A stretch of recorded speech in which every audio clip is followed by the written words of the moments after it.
우리는 지난 주일에 마태복음 마지막 말씀을 살펴봤습니다.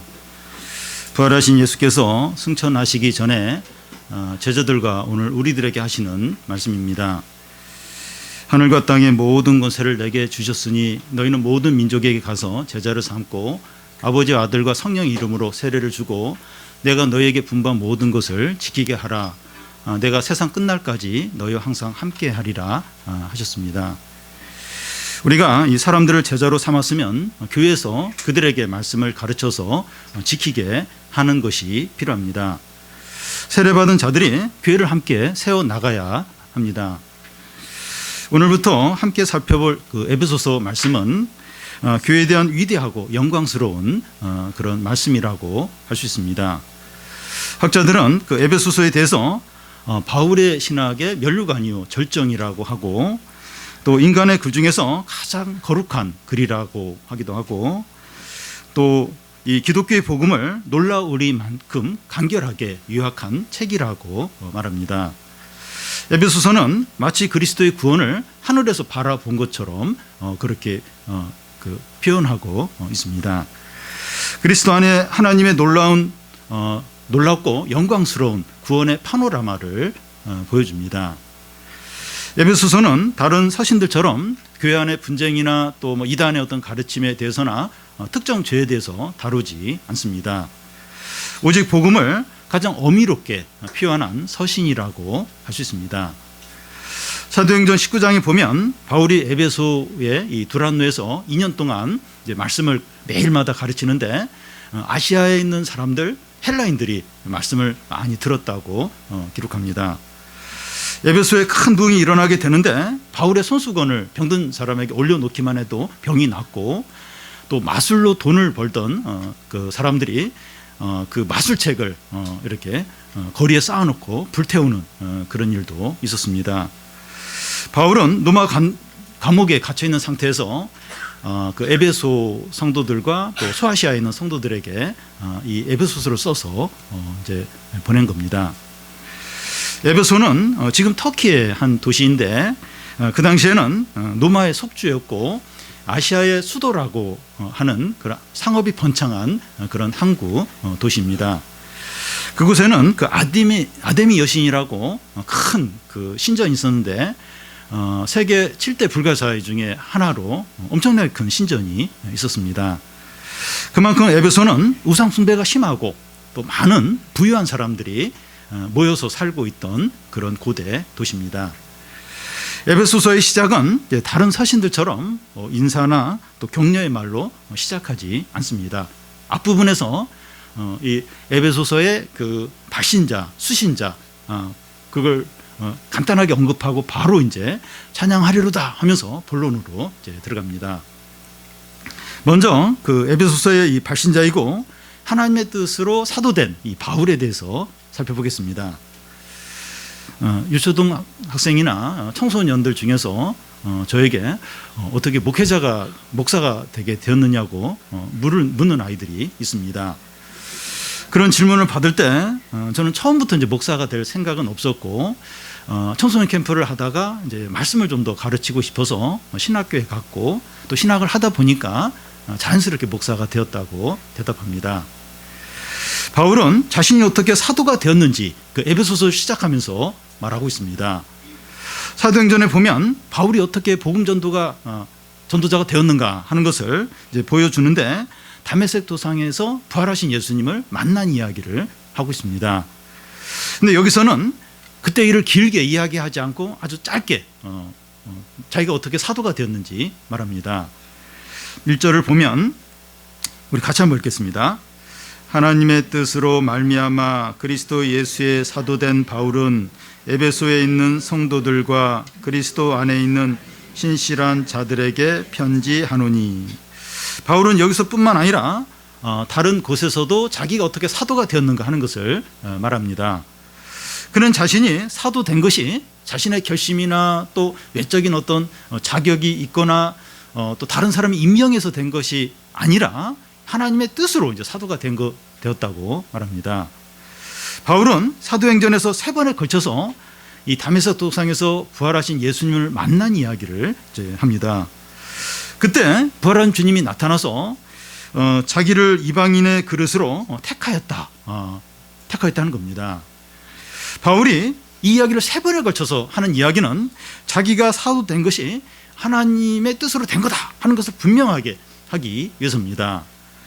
이것이 왜 중요한가 하면 그는 자기에 대한 부름이 이제 하나님으로부터 됐다 이런 것을 확신했기 때문에 모든 고난과 또 비난과 핍박을 다 감당할 수 있었습니다. 그러니까 이제 바울이 이제 여러 이제 서신들을 보내게 되는데 꼭 앞에 그 얘기를 해요. 내가 하나님의 뜻으로 사도가 됐다. 그걸 뭐 항상 분명히 하는데 그 확신이 있었기 때문에 모든 고난들, 핍박들, 비난들을 다 감당하고 견딜 수 있었던 겁니다. 이와 같이 하나님의 뜻을 깨닫고 확신하는 게 이렇게 중요합니다. 하나님의 뜻이라는 확신이 있으면 모든 어려움을 다 이기게 돼요.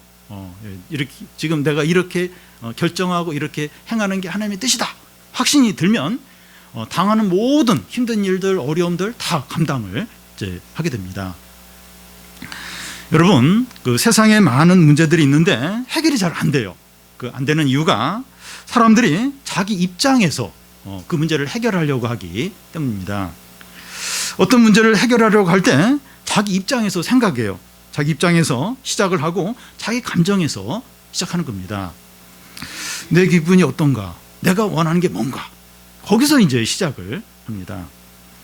오늘날 우리 시대는 이렇게 하는 것이 점점 익숙해져가는 시대입니다. 절대선이나 절대 기준은 없고 자기 생각과 자기 판단과 자기 주장이 제일 우선입니다. 그래도 옛날에는 그래도 뭐 이렇게 신앙을 안 가졌더라도 어떤 뭐 전통, 뭐 어른의 권위 뭐 이런 게 통했는데 지금은 그런 게 없어요. 그런 절대선, 뭐 절대 어떤 기준 그런 게 없고 그냥 자기 생각, 자기 판단, 자기 감정이 제일 우선되는 시대입니다. 예를 들어서 그 2, 3년 전에는 학교에서 선생님이 이제 애들한테 떠들지 마라, 휴지 주워라, 수업 시간에 자면 안 된다 이러면 선생님이 말씀하시니까 들었어요. 듣는 분위기였는데 요즘은 왜 나에게 이래라 저래라 해요? 내가 이렇게 하고 싶고 또 저렇게 하고 싶은데 왜 나에게 강요해요? 하면서 대어드는 분위기예요. 그리고 막 애가 너무 버릇이 없어서 이렇게 좀 이제 이제 벌을 주려고 이제 뭐 이렇게 엎드려 뻗쳐 시키든지 뭐 한 대 때리면 찍어가지고 올리는 거예요. 선생님 구타했다고 경찰에 신고를 합니다. 물론 이제 뭐 구타를 하면 안 되죠. 사실 옛날 저희들은 뭐 개 패듯이 맞았죠. 개 패듯이 하여튼 뭐 시험 끝나면 뭐 몇 점 밑으로 나와 하면 막 추사가죠. 개 패듯이 맞고 또 뭐 기아빠 그래도 뭐 이제 그러면서 이제 컸는데 물론 그게 뭐 옳은 건 아니에요. 근데 지금은 무슨 말만 하면 뭐 인권을 무시하고 또 막 이렇게 또 막 구타를 하고 학대를 하고 그러면서 뭐 이제 그러니까 뭐 이 선생님의 권위, 부모의 권위가 없습니다. 그러니까 윤리의 기준이 없어요. 자기 자신의 어떤 감정과 느낌이 그게 이제 기준인 시대가 되어버렸습니다. 오늘날 이 교인들도 이 시대의 영향을 받아서 점점 그렇게 되어가고 있습니다. 하나님의 뜻보다도 자기 생각이 우선이고 또 매사에 자기 중심적이 되어갑니다. 하나님이 그렇게 말씀하셔도 내 생각은 어떤가? 내 지금 그걸 다 이렇게 해서 말씀도 다 가이지를 하고 받아들일 건 받아들이고 버릴 건 버리고 그러니까 다 이제 자기 중심적으로 점점 더 되어갑니다.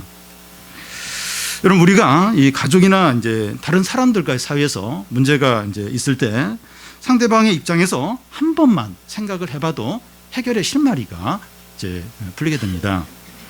하물며 우리의 문제에 대해서 하나님의 입장에서 생각하는 게 얼마나 필요한지 모릅니다. 그러니까 하나님 우리 만들었잖아요. 세상도 만들고. 그래서 하나님 입장에서 이런 문제들을 이렇게 생각을 해보면 해결의 실마리가 이제 풀린다는 겁니다. 우리의 문제들을 하나님의 뜻 가운데서 바라볼 때 진정으로 이제 해결이 이제 되어 가게 됩니다. 개인의 문제들, 가족 간의 문제들, 세상의 온갖 문제들, 너무나 문제들이 많아요. 갈등도 많고, 막 다툼도 많고, 문제들이 많은데, 하나님의 뜻 안에서 진정으로 그게 해결이 되어 갑니다. 그러니까 내 생각, 내 주장, 다 그래요. 다 자기 생각, 자기 주장. 해결이 안 돼요. 해결이. 다 자기가 못하는 거예요. 절대 어떤 권위, 또 절대 선, 없으니까 안 되는 거예요. 애들끼리 막 다퉈요. 자기가 옳다고 서로 그래요. 해결이 안 돼. 부모가 와서 딱 이야기 듣고 이렇게 인정해주고 인정하고 또 이렇게 야단칠 애들 야단칠. 그래야 이제 해결이 되는데, 그래서 우리의 문제들 이게 하나님의 뜻 가운데서 그걸 바라봐야, 그래야 이제 이게 해결의 실마리가 풀리게 되죠. 그리스도인은 하나님의 뜻을 아는 자이고 하나님의 뜻대로 사는 자들입니다. 우리가 왜 이렇게 사는지, 왜 이런 결정을 내렸는지 하나님의 뜻으로만 설명이 됩니다. 우리가 돈을 왜 이렇게 사용하고 자녀 교육을 왜 이렇게 하고 또 결혼 문제를 왜 이렇게 하는지 하나님의 뜻이 아니면 설명이 안 돼요. 설명이 안 됩니다. 더 나아가서 우리는 하나님 뜻대로 먹고 마시고 공부도 하고 직장생활도 하고 진로도 결정합니다. 우리에게 제일 우선적인 것은 우리의 욕구나 느낌이나 경험이 아니라 하나님의 뜻이죠. 그리스도인은 이런 자들입니다.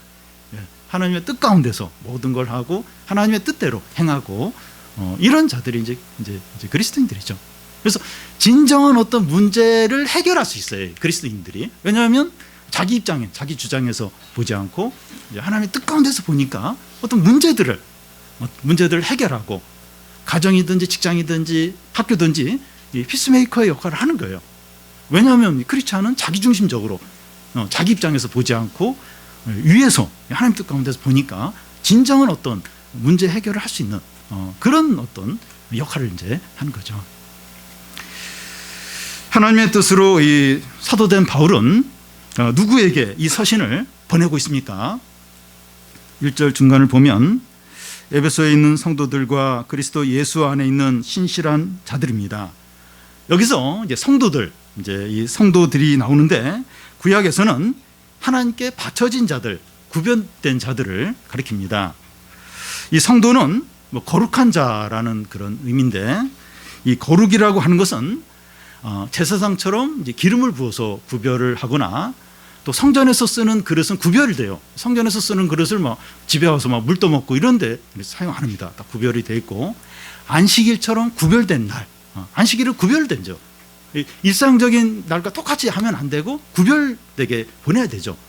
그런 어떤 의미가 이제 거룩입니다.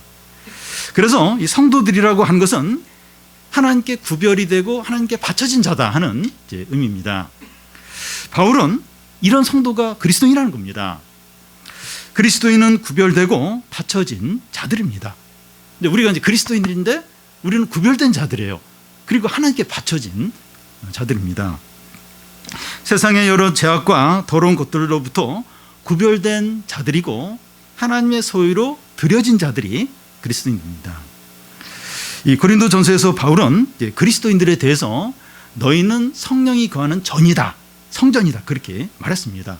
그러니까 이 그리스도인들 안에 성령이 이제 계신 거예요. 그래서 성령이 거하는 집, 성령이 거하는 성전이라는 겁니다. 그래서 이 그리스도인이고 성도인 우리들은 이 보는 것이나 듣는 것이나 생각하는 것이나 행동하는 것에서 자기를 구별을 해야 합니다. 우리는 살면서 많은 경우에 눈을 가리고 귀를 막고 또 생각을 중단하고 행동을 중지할 때가 있습니다. 세상의 온갖 악하고 더러운 것들이 우리 눈과 귀를 통해서 밀려 들어오기 때문입니다. 요즘은 핸드폰이 문제예요. 핸드폰을 통해서 이 눈과 귀를 통해서, 특히 눈을 통해서 얼마나 이 세상 것들이, 더러운 것들이, 악한 것들이 들어오는지 모릅니다. 물론 유익한 게 많아요. 이미 뭐 핸드폰 없이는 생활이 안 돼요. 근데 그래도 여기서 온갖 것들이 다 들어오는데 이걸 막아야 됩니다. 왜냐하면 우리는 성도예요, 성도. 너무 존귀하고 거룩한 자들이기 때문입니다. 그러니까 하나님께 바쳐졌어요. 하나님께 구별된 자들입니다. 이제 그리스도인은 그런 거예요. 그런 겁니다. 그래서 이게 세상에 온갖 더럽고 악하고 이런 것들이 이제 들어오지 않도록 우리를 지켜야 됩니다. 예수를 믿는 우리는 부족해도 성도예요. 내가 무슨 성도야. 뭐 그렇게 부족해도 성도입니다. 그래서 언제나 어느 곳에서나 성도답게 행해야 됩니다. 성도. 나는 성도, 거룩한 자다. 나는 구별된 자다. 하나님께 드려진 자다. 그래서 어느 곳에서나 언제나 이렇게 성도답게 살아야 됩니다. 바울의 서신을 받아보는 자들에 대한 또 다른 하나의 표현이 나오는데 그 1절 끝에 보면 신실한 자들이라는 겁니다. 여기 신실하다 하는 헬라어는 피스토스인데 두 가지 의미가 있습니다. 하나는 이 신앙을 가진 상태를 말하고 다른 하나는 정직하고 또 인격적으로 믿을 만한 것을 말합니다. 여기서 신실한의 뜻은 후자에 가깝습니다. 그리스도인은 단지 예수님을 믿는 자만을 말하지 않고 신실한 자라는 겁니다.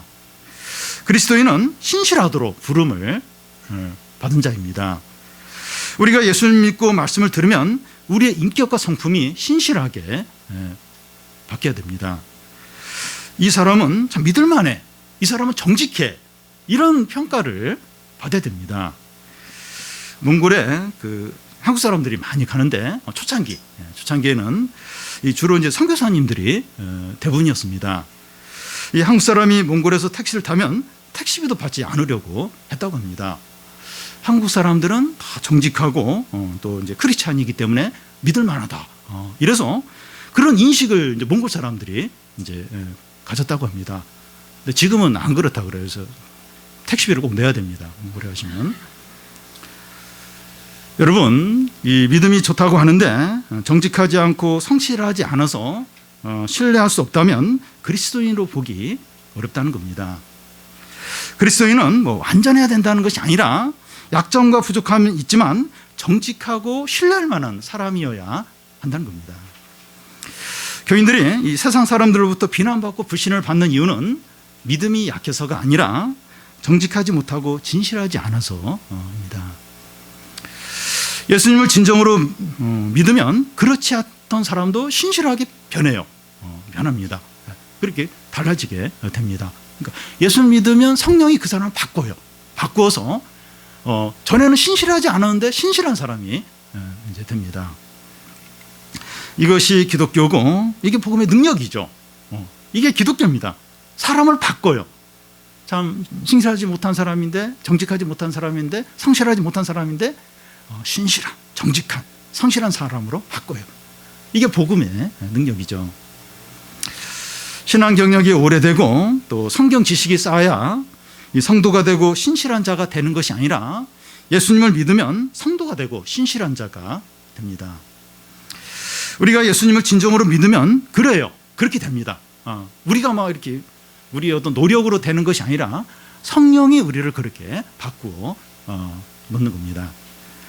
물론 성화가 되는데 시간이 걸리지만 그리스도인은 성도예요. 그리고 신실한 자입니다.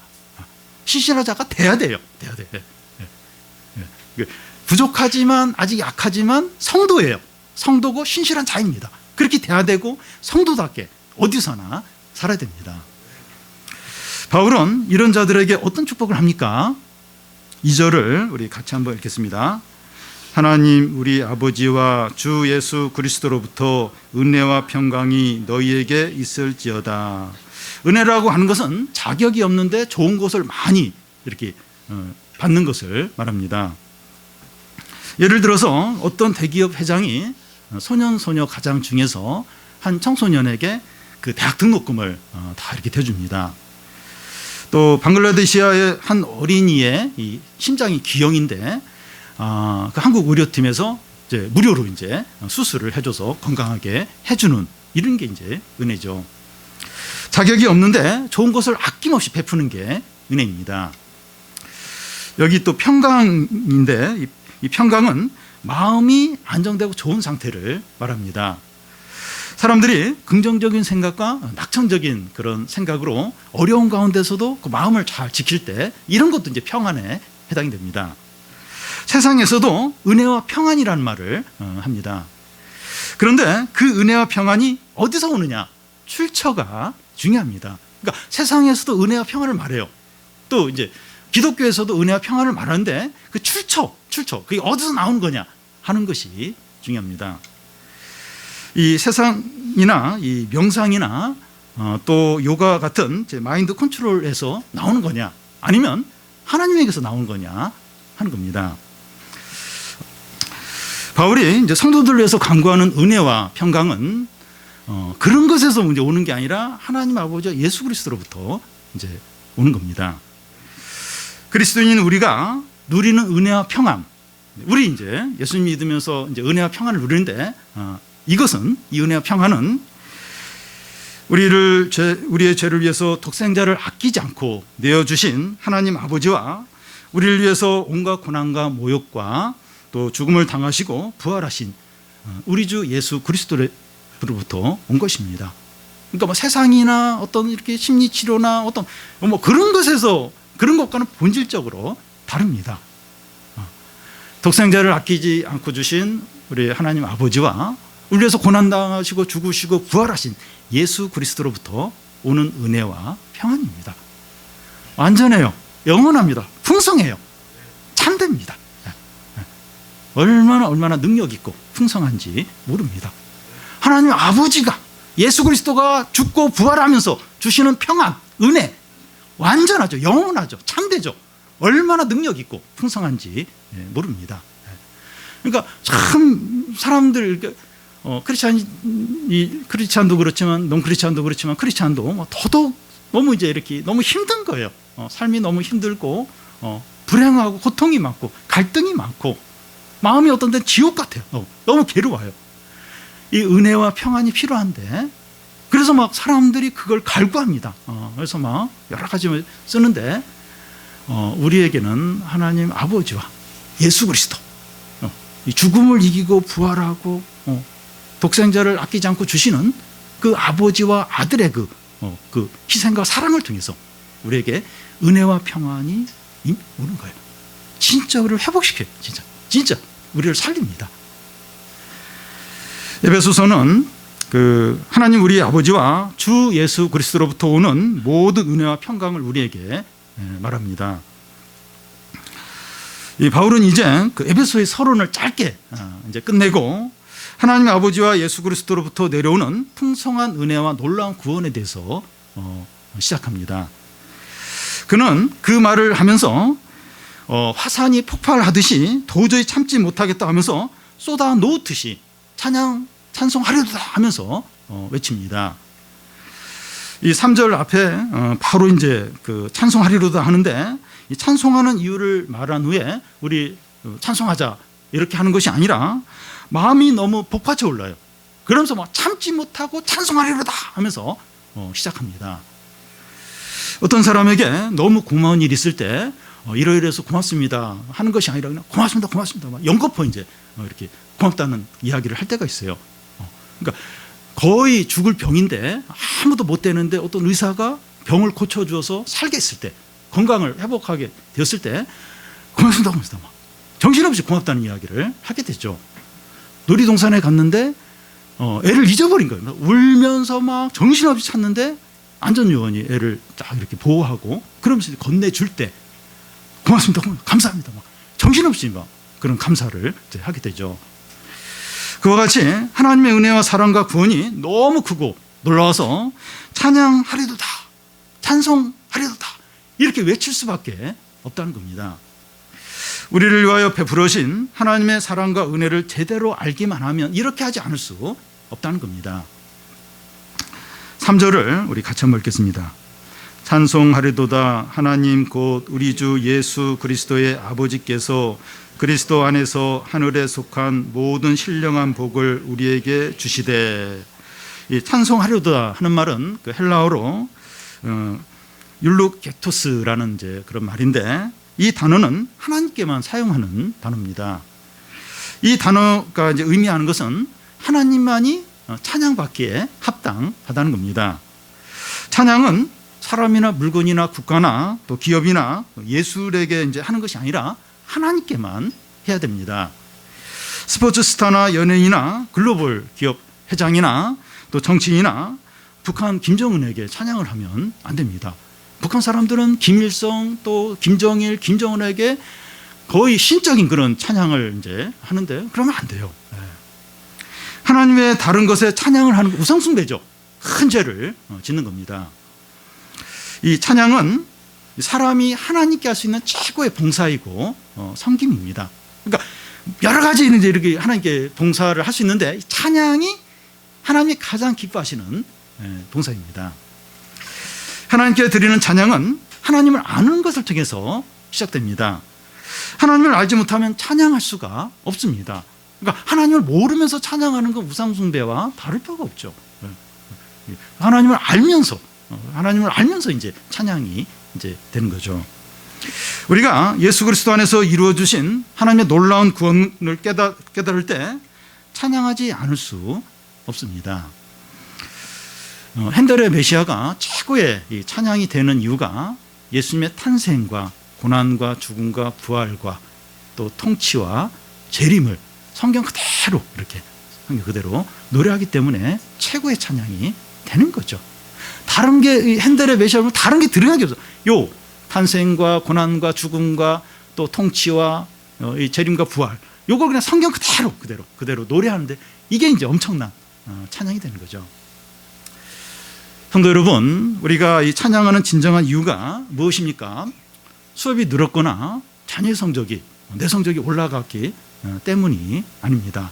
물론 이런 것도 감사할 일이긴 하지만 진정으로 찬양할 일은 아닙니다.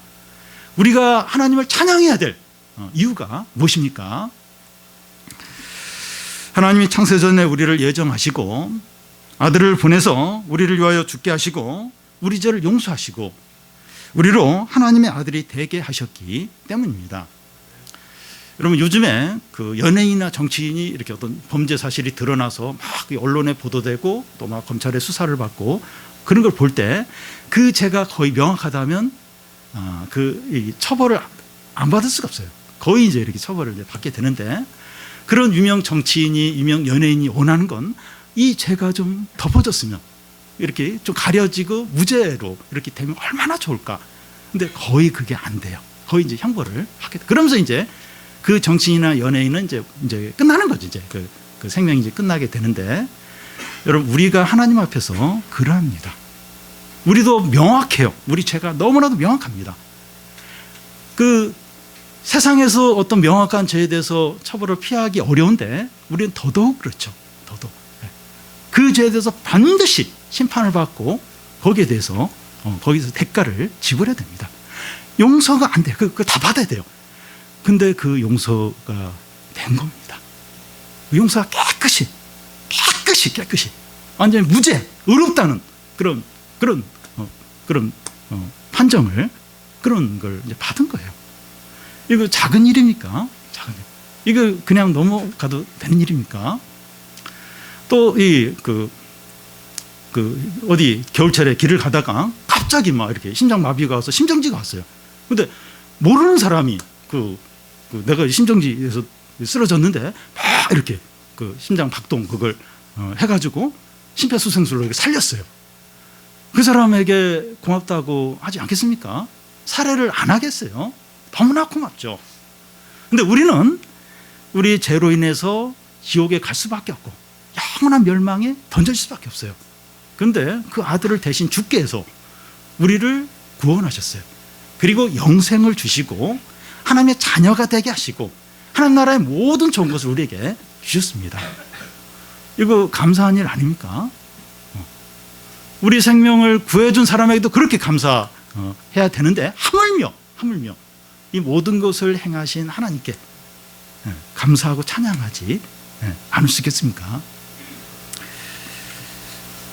어려움이나 경제적인 것이나 건강이나 시험 결과와 상관없이 언제나 어떤 상황에서나 하나님께 감사하고 찬양하는 거죠. 바울은 3절과 14절 사이에서 4번에 걸쳐서 찬양한다는 말을 하고 있습니다. 3절, 6절, 12절, 14절입니다. 이 찬양하는 이유가 창세전에 우리를 택하시고 아들이 죽으시고 또 재용서를 하시고 하늘의 기업을 상속하게 하신 은혜의 풍성함 때문입니다. 이 세상에서 알아주는 어떤 좋은 일에 기뻐하고 감사하는 것이 전혀 아닙니다.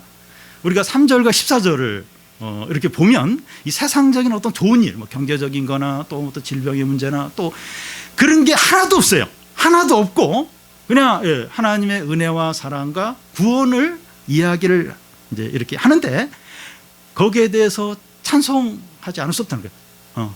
찬송한다는 찬송하리로다, 찬송하리로다. 네 번에 걸쳐서 그리 찬양하고 기뻐하고 있습니다. 우리가 방금 우리가 예배 드리면서 찬양했던 것처럼 우리의 죄를 용서하시고 우리를 구원했는데 어찌 잠잠하랴, 어찌 잠잠하시겠냐. 너무 기뻐서 춤을 춘다는 거야. 내가 춤을 춘다. 이런 은혜와 사랑과 또 하나님의 구원을 우리가 경험하고 나서 어떻게 잠잠할 수 있느냐, 어떻게 감사하지 않을 수 있느냐. 춤을 추면서 노래하면서 기뻐하지 않을 수 없다는 겁니다. 성도 여러분, 하나님께서 우리에게 이 베풀어 주신 엄청난 사랑과 은혜를 깨닫게 되기를 원합니다. 우리가 왜 감사하지 못하는가, 찬양하지 못하는가? 깨닫지 못하는 거예요. 깨닫지. 꼭 어떤 물질적인 어떤 그런 거 아니면 잘 못 느끼는 거예요. 또 그렇게 해줘도 또 못 느끼기도 해요. 우리에게 하나님의 은혜와 사랑과 구원이 깨달아지는 게 얼마나 필요한지 몰라요. 깨닫게 되기를 원합니다. 우리가 해야 할 일은 감사하고 찬양하는 거죠. 하나님이 우리에게 기대하시는 것이 바로 이겁니다. 우리에게 원하시는 거 감사하고 찬양하는 거죠. 부모가 우리 자녀에게 이렇게 하는 거, 뭐 애가 뭐 돈 벌어 와가지고 뭐 이렇게 옷 사주고 또 막 맛있는 거 사주고, 물론 뭐 그 뭐 고맙긴 하지만 부담스러워요. 지 쓸 거나 쓰지 뭐 이러면서. 근데 이렇게 애가 이렇게 감사해야 하는 거, 감사해. 부모님께 고마워하는 거, 그거면 돼요. 그거 충분합니다. 우리가 하나님께 받은 걸 갚을 수 있겠습니까? 하나님의 은혜와 사랑과 구원을 갚을 수 있겠어요? 어떻게 그걸 갚겠습니까? 오직 감사하고 찬양할 뿐이죠. 감사합니다. 찬양합니다. 그리고 그 구원을 기뻐하는 거죠. 그런데 우리가 하나님께 감사하지 않고 찬양하지 않는다면 배은망덕하고 큰 죄를 짓는 겁니다. 그리스도인인데 언제부터 감사와 찬양이 없다면 깊은 침체에 빠져 있는 거고, 불신앙 가운데 있는 거고, 큰 죄를 짓고 있는 겁니다. 꼭 나쁜 짓을 해야만 죄를 짓는 게 아니라 언제부터 감사가 없어요. 찬양이 없어요. 찬양. 그렇다면 깊은 침체 가운데 빠진 거예요. 즉 불신앙 가운데 있는 겁니다. 큰 죄를 짓고 있는 겁니다. 우리가 그리스도인이라면 하나님의 은혜와 구원에 대해서 항상 감사하고 찬양하시기를 바랍니다. 그러면 하나님 아버지께서 무슨 일을 하셨길래 우리가 찬양을 해야 됩니까? 3절 중간을 보면 그리스도 안에서 하늘에 속한 모든 신령한 복을 우리에게 주셨기 때문입니다. 이 복이라고 하는 것은 신약과 구약에서 외적으로 차이가 있습니다. 구약에서는 이 복은 많은 가축, 또 넓은 땅, 많은 자손을, 자녀를 가리킵니다. 욥은 모든 재산과 자녀를 다 잃고 나서 다시 하나님이 축복을 주실 때 재산이 2배로 이제 늘어납니다. 구약에서는 하나님의 축복이 물질적인 것으로 표현되었습니다. 그런데 신약에서 성도들에게 주시는 이 하나님의 축복은 하늘에 있는 영적인 영원한 축복으로 나타납니다. 그러면 이 구약과 신약에서의 복이 다른 겁니까? 본질적으로는 같습니다. 신약에서의 복은 하늘에 속한 모든 신령한 복입니다. 이 신령한 복이 이제 어떤 겁니까? 이 물질적인 것을 초월하지만 물질적인 것을 포함한 영적인 복입니다. 이 신령한 복은 물질적인 것을 제외하는 것은 아니지만 본질은 하늘에 속한 영적인 복입니다. 반면에 물질적인 복이 어떤 거죠? 이 재산이나 돈이나 지위나 건강이나 명예를 많이 누리는 거죠. 재산도 많고 명예도 많고 인기도 많고 이런 모든 것을 이제 이렇게 많이 이제 누리는 거죠. 이게 물질적인 복이죠. 그런데 이 물질적인 복은 일시적이에요. 일시적이고 또 변질되고 사라질 수 있습니다. 베트남의 우리 축구 감독이 박항서 이분인데, 제가 알기로 이분이 이제 크리스찬으로 알고 있는데 이분의 인기가 엄청나요. 이번에 무슨 또 대회에서 이제 우승을 해가지고, 그래서 뭐 그 기자가 지금 인기를 실감하십니까 물어보니까 인기는 다 안개와 같다고 다 그렇게 한마디를 하더라고요. 그러니까 물질적인 복, 인기, 명예, 안개와 같아요. 언제 변질될지 모르고 사라질지 모릅니다. 거기에 비하여 하늘에 속한 영적인 복은 어떤 겁니까? 하나님의 생명과 능력과 은혜와 지혜와 사랑과 평안과 또 약속과 기쁨과 하늘의 기업입니다. 이 복은 참돼요, 진실해요, 영원합니다. 그리고 얼마나 풍성한지 모릅니다. 여러분, 이 물질적인 복과 영적인 복 중에서 어느 게 더 좋습니까? 예를 들겠는데요. 이 음식으로 크게 성공한 부자가 있는데 이 사람에게 이제 세 아들이 있습니다. 아버지는 세 아들에게 유산을 물려주면서 첫째 아들에게는 땅과 건물을 물려주고 둘째 아들에게는 많은 현금을 물려주고 셋째 아들에게는 아버지가 성공할 수 있는 요리의 비법만 딱 이제 알려줍니다. 드러난 것만 보면 셋째 아들이 가장 적은 것을 받은 것 같지만 실제로는 가장 크고 가장 좋은 것을 받은 겁니다. 왜냐하면 이 동산이나 부동산은 쉽게 사라질 수 있는데 이 그 요리의 비법은 사라지지 않고 이걸로 통해서 엄청나게 계속해서 큰 돈을 벌 수 있기 때문입니다. 영적인 복이 그와 같아요. 눈에 보이지 않지만 그게 제일 좋고 제일 이제 큰 거예요. 한 예를 더 들면 결혼식에 있는 남자 청년에게 중요한 것은 뭐 냉장고나 TV나 밥솥이 아니에요. 그런 거 많이 사놓고 이렇게 결혼을 이렇게 뭐 이렇게 기대하고 백날 가도 아무 일도 안 생깁니다. 중요한 것은 신부를 얻는 거죠. 신부를 얻으면 뭐 TV, 냉장고, 밥통이 이렇게 따라서 와요. 따라서 이제 오게 됩니다. 신부가 다른 것보다 더 중요한 것처럼 영적인 이 복이 더 중요하다. 어떤 복보다 더 중요해. 뭐가 제일 중요한 복인가? 뭐가? 영적인 복이 제일 중요합니다. 예수께서 하나님 나라와 그의 의를 구하라. 그리하면 이 모든 것을 더하여 주리라고 하셨습니다. 하나님 나라와 그의 의를 구하는 게 영적인 복을 구하는 겁니다. 하나님 나라, 그의 의, 하나님 그의 의 안 보이잖아요. 그걸 구하라. 영적인 복을 구하라는 겁니다. 그러면 이 모든 것을 더하여 주리라. 이 모든 게 뭡니까? 물질적인 복이죠. 영적인 복을 구하면 물질적인 복은 따라온다는 겁니다. 영적인 복을 누리면 물질적인 복은 이렇게 뒤에 이제 따라서 온다는 겁니다. 여러분, 이 보이는 것보다 보이지 않는 게 훨씬 더 중요합니다. 우리가 이제 핸드폰을 가지고 있는데 눈에 보이지 않는 전파가 왔다 갔다 하면서 이제 핸드폰이, 스마트폰이 이제 이렇게 그 기능을 작동하는 거죠. 만약에 보이지 않는 걸 없다, 그래서 전파가 없다 이러면 핸드폰 아무 소용이 없습니다. 그냥 무거운 돌덩이 같지, 짐만 이제 될 뿐이죠. 영적인 복을 받으면 물질적인 복이 따라와요. 보이지 않는, 없는 것 같은데 영적인 복을 우리가 누리면, 그걸 구하면 눈에 보이는 물질적인 것들, 우리의 필요는 따라서 오게 됩니다. 하나님이 우리에게 모든 것을 주시는데 조금이라도 아까워하거나 망설이지 않으십니다. 독생자 아들을 아끼지 않고 주시니가 아들과 함께 모든 것을 주시지 않겠느냐. 아들 안에서 모든 걸 주시지 않겠느냐. 독생자가 제일 중요한데 그 독생자를 줬다면 뭘 아끼겠느냐, 돈을 아끼겠느냐, 뭘 아끼겠느냐 하신 겁니다. 우리에게 말씀과 성령과 구원을 주셨다면 물질적인 것도 준다는 거예요. 우리 필요도 채워준다는 겁니다. 염려하지 말라는 거예요. 말씀과 성령과 은혜는 받았는데 지금 현실은 이게 뭔가 이러면서 이게 무슨 소용이 있나, 그렇게 하지 말라는 겁니다. 귀한 거, 큰 거, 더 좋은 거 주셨는데 그거 안 주시겠느냐는 거예요. 주신다는 겁니다. 그런데 하나님은 우리에게 어떤 식으로 이 하늘에 속한 신령한 복들을 주십니까? 이 3절 중간에 보면 그리스도 안에서입니다. 그리스도 안에서 하늘에 속한 신령한 복을 우리에게 주신다고 합니다. 그리스도 안에서 하는 말이 에베소서에서 아주 중요해요. 35번이나 나옵니다. 하나님께서 신령한 복을 주시는데 그 방식이 뭔가 하면 그리스도 안에서 주신다는 겁니다. 이 그리스도 안에서가 이게 어떤 의미일까요? 그리스도와 연합하는 것을 말합니다. 내가 그리스도 안에 있고 그리스도가 내 안에 계신 것이죠. 이것이 연합이죠. 연합.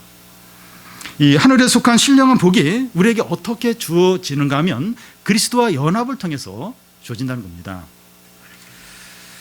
남녀가 이제 결혼으로 이제 부부가 되면 부부의 약속은 부부의 재산은 공동의 재산이 됩니다. 남편의 재산이 아내의 것이 되고 아내의 재산이 남편의 것이 됩니다. 이와 같이 우리가 예수님을 믿음으로 연합을 하면 우리 것이 예수님의 것이 되고 예수님 것이 우리 것이 됩니다. 우리와 그리스도의 연합이 언제 됩니까? 교회를 다닌 지 이렇게 몇 년 이상 되고 신자가 성숙해야만 되는 것이 아니라 예수님을 믿을 그 순간에 연합이 이루어집니다. 초신자이고 세례받은 지 얼마 되지 않았고 교회에 나온 지 1년이 되지 않았다 할지라도 예수를 믿으면 그리스도와 연합됩니다. 우리가 예수 그리스도와 연합되는 게 어떤 의미가 있습니까? 이게 무슨 의미가, 이거 무슨 유익이 있습니까? 하늘에 속한 신령한 복을 누리는데 즉각적이고 방해될 것이 아무것도 없다는 겁니다. 그러니까 그리스도와 연합되는 게 무슨 의미가 있을까? 하늘에 속한 모든 신령한 복을 주시는데 그게 즉각적으로 임하고 또 전혀 방해할 것이 없다는 거예요.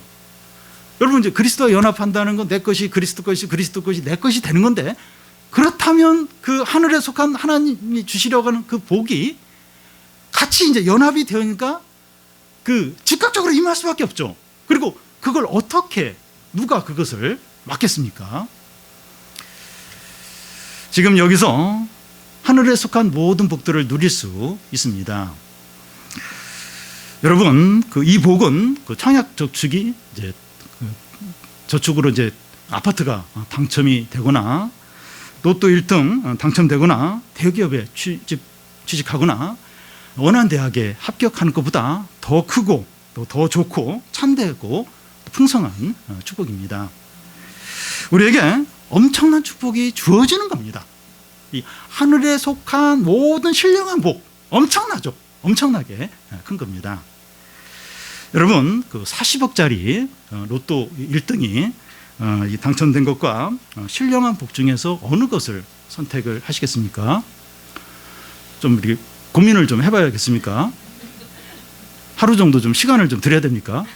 한번 생각해보세요. 40억짜리 로또 복은 1등하고 하늘에 속한 신령한 복하고 이건 현금이고 신령한 복 안 보이고 이 로또 복고 1등 당첨되는 이게 뭐 힘이 엄청나게 세요. 그래서 막 친한 그 친구 사이, 그는 어렸을 때부터 그렇게 친한 친구 사이도 서로 배신하게 만들고 또 부부 관계도 막 깨트리고 그 막 실제로 그 로또 복권 그거 해가지고 막 도망가고 이제 아내 몰래 속이고 막 도망가는 건 남편들도 있고 이 로또 복권 1등이 얼마나 힘이 있는지 몰라요. 네.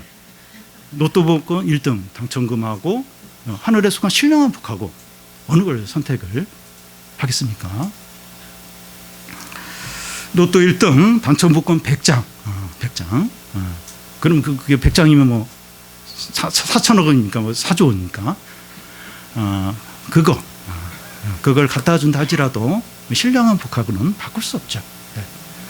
뭐 대기업 취업 합격증, 또 원하는 대학 합격증, 또 세상의 모든 좋은 것들 다 끌어모은 거하고 신령한 복하고 어느 걸 선택할 비교가 안 되죠.